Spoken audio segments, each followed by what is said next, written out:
কয়েকদিনের টানা বর্ষণ আর উজানের পাহাড়ি ঢল কমায় নীলফামারী তিস্তা নদীর পানি কমতে শুরু করেছে। ডালিয়া তিস্তা ব্যারেজ পয়েন্টে পানি বিপদসীমার নিচে নেমে আসায় বন্যা পরিস্থিতির কিছুটা উন্নতি হয়েছে।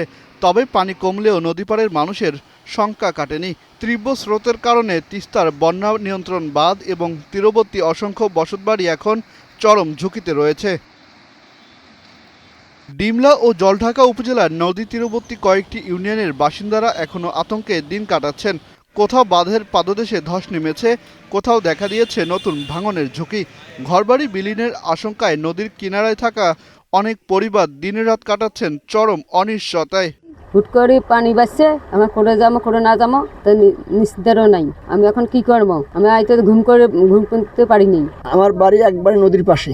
এখন কালকে যে বন্যা হয়েছে, বন্যাতে এই আস্থা উচলিজা ধরছি। আস্থা খুবই ভয়াবহ, এখানে খুব চাপ পড়ে গেছে, এখন থাকার কোনো ব্যবস্থা হয়েছে না। বিশেষ করে আমাদের স্বপন ভান্ডার যদি ভাঙি যায় তাহলে আমাদের নদী গর্ভে আমাদের আবাদি জমি সব বিলীন হয়ে যাবে। আর বিশেষ করে পানি কালকে থেকে বাড়তি আমাদের চুলিয়াতে অনেক বাড়িতে পানি উঠছে।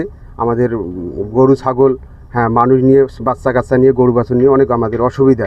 প্রতি বছর বর্ষা এলেই তিস্তার ভাঙন আর বন্যার মুখোমুখি হতে হয় এই অঞ্চলের লাখো মানুষকে। স্থানীয়দের দাবি, জিও ব্যাগ ফেলে জরুরি মেরামতের চেয়ে স্থায়ী নদী শাসন প্রকল্প বাস্তবায়ন না করলে এই সংকটের কোনো টেকসই সমাধান হবে না। এদিকে কর্মকর্তারা বলছেন, আগামী 48 ঘন্টার মধ্যে পানি বৃদ্ধি পেতে পারে। আগামী 24-48 ঘন্টার মধ্যে পানি আবার হ্রাস বৃদ্ধি হবে। আমাদের পানির হ্রাস বৃদ্ধির কারণে তিস্তার আমাদের যে মেইন 40 কিলোমিটার বাঁধ, তাতে কোনো প্রকার ভাঙন পরিলক্ষিত নাই। কারণ আমরা বিগত বর্ষার আগেই প্রত্যেকটি দুর্বল স্থানগুলি পরিচালন বাজেটের মাধ্যমে শক্তিশালী করে ফেলেছি। যেখানে দেখা যাচ্ছে যে অত্যন্ত ভাঙন প্রবণ সেই জায়গাগুলো আমি স্থানীয় প্রশাসন, প্রিন্ট মিডিয়া, ইলেকট্রিক মিডিয়া, স্থানীয় চেয়ারম্যান, লোকাল চেয়ারম্যান, আমার ঊর্ধ্বতন কর্তৃপক্ষ সকলের সাথে সমন্বয় রেখে আমরা কাজ বাস্তবায়ন করে যাচ্ছি।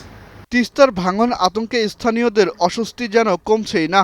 এমন পরিস্থিতি মোকাবেলায় সতর্ক নজর রাখছে স্থানীয় প্রশাসন ও পানি উন্নয়ন বোর্ড।